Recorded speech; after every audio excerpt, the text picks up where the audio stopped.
You can't help who you love. This man really got my heart.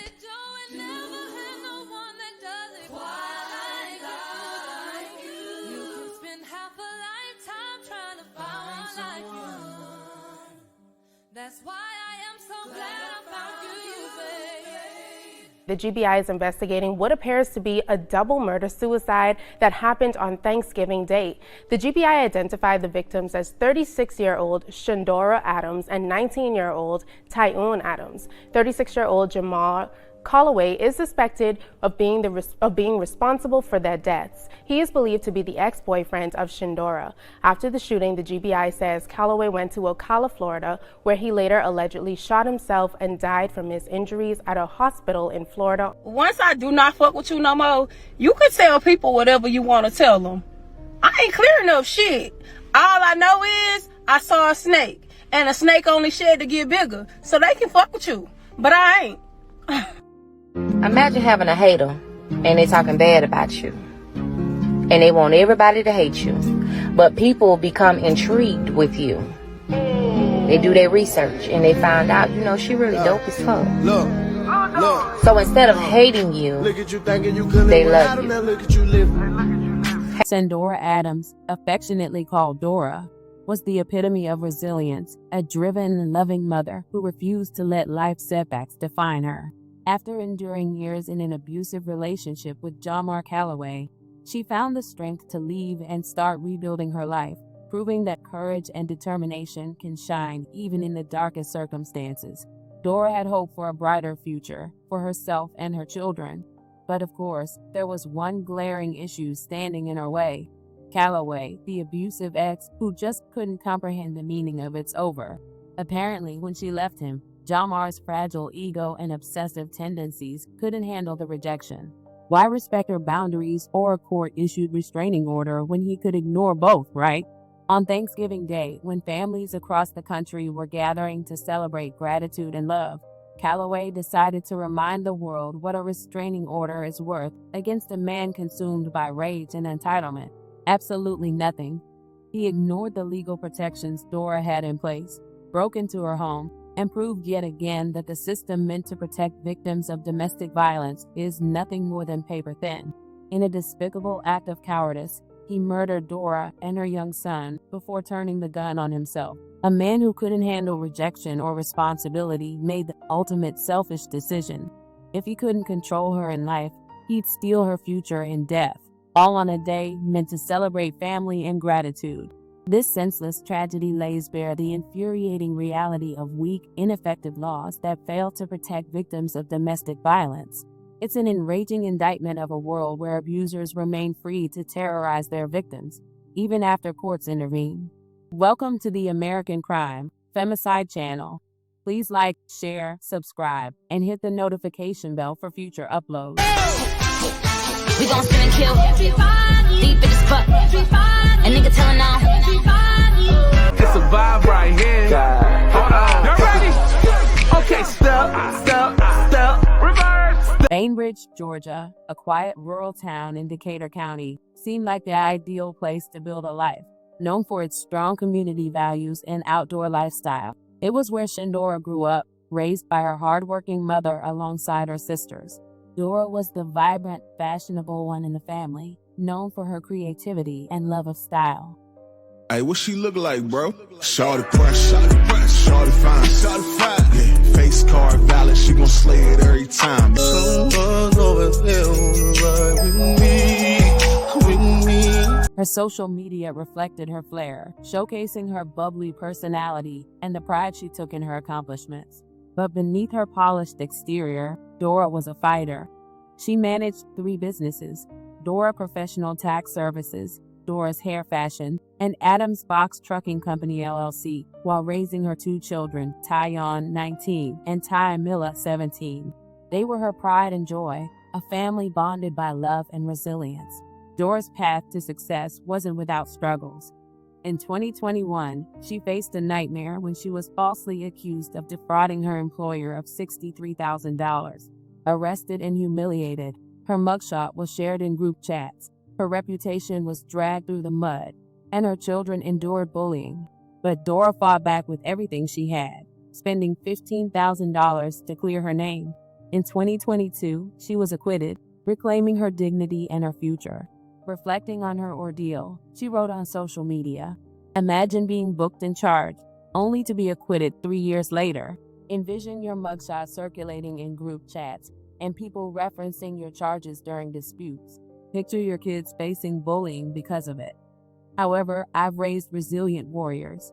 Now I'm ready to tell my story." Her children were her motivation to keep moving forward. Tyiun was ambitious and hardworking, much like his mother, and dreamed of becoming a truck driver after finishing high school. Tymilla, the youngest, shared her mother's passion for fashion and was preparing to graduate. They were a tight-knit family that had weathered challenges together. But all of that would come crashing down when Jamar Calloway entered their lives. Jamar initially appeared to be a supportive partner when he and Dora began dating in 2020. I love you, baby. In every kind of way, I wanna please you, no matter how long it takes. If the world should end tomorrow and we only have today, I'm gonna love you in every kind of way. Calloway initially appeared to be a supportive partner when he and Dora began dating in 2020. He worked hard and seemed reliable. But beneath that exterior lay a history of violence and control.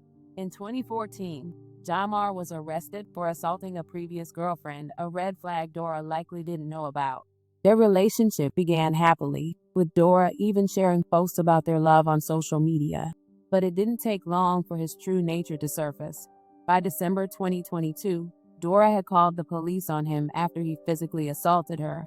Despite the incident, he refused to leave her home. Their relationship spiraled into toxicity, with escalating arguments that often required police intervention. Worse, Dora's son had to step in repeatedly to protect her. Imagine being 19 and trying to finish school while also acting as a shield for your mother against an abusive man. Jamar's manipulation continued as he painted himself as the victim, refusing to accept that Dora was done with him. By early 2023, Dora had had enough. She ended the relationship, filed for a restraining order, and publicly declared her intention to focus on her children and her future. Damn, man, I thought I found the one.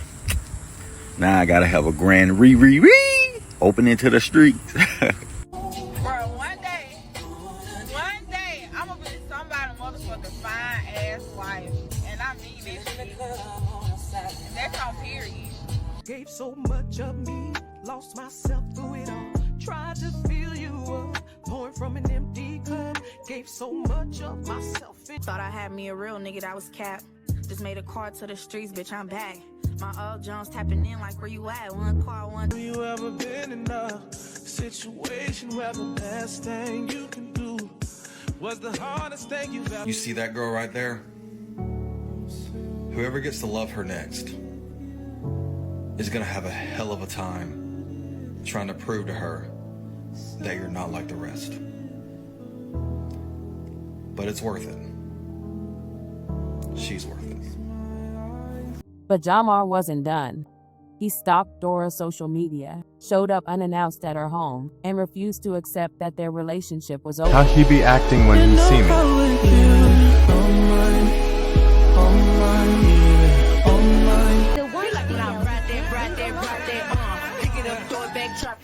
Scared for her life, Dora decided to arm herself with protection. When they say they finished, send somebody to your house.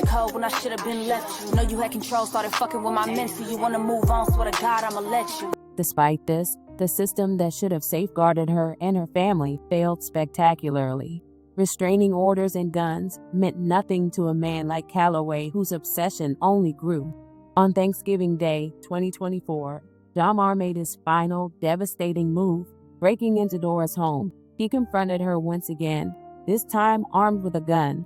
When Dora demanded he leave, Calloway responded with violence, shooting her and her son in cold blood. This wasn't just a crime of passion. It was a calculated, selfish act by a man who refused to let Dora live her life without him. After murdering the woman who built a life he didn't deserve to be part of, and the son who had tried to protect her, Jamar fled.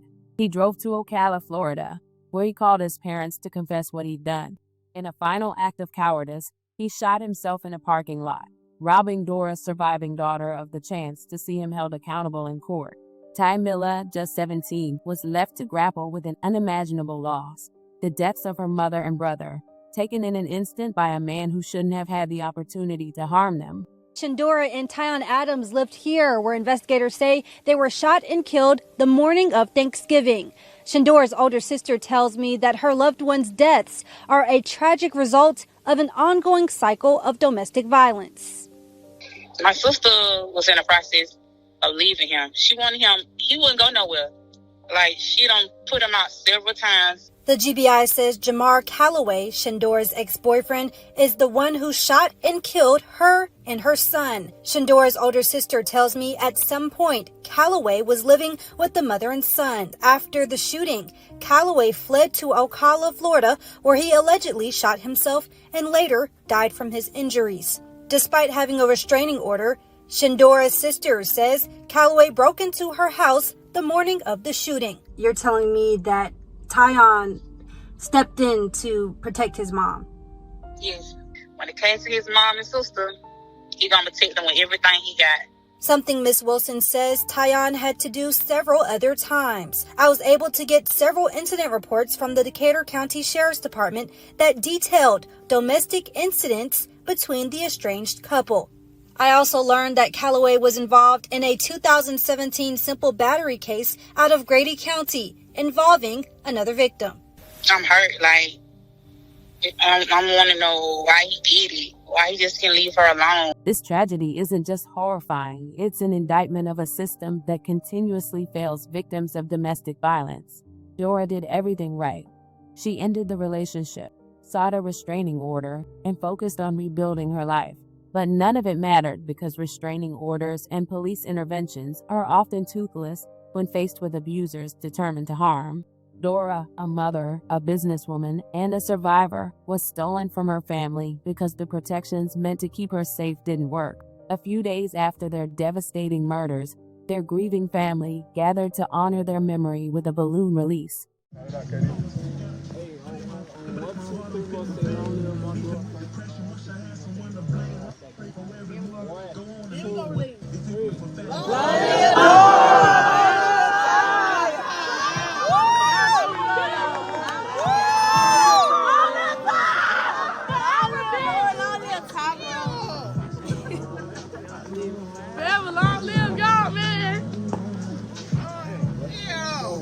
On December 7, the Adams family will gather to say their final goodbyes to Dora and Tyiun.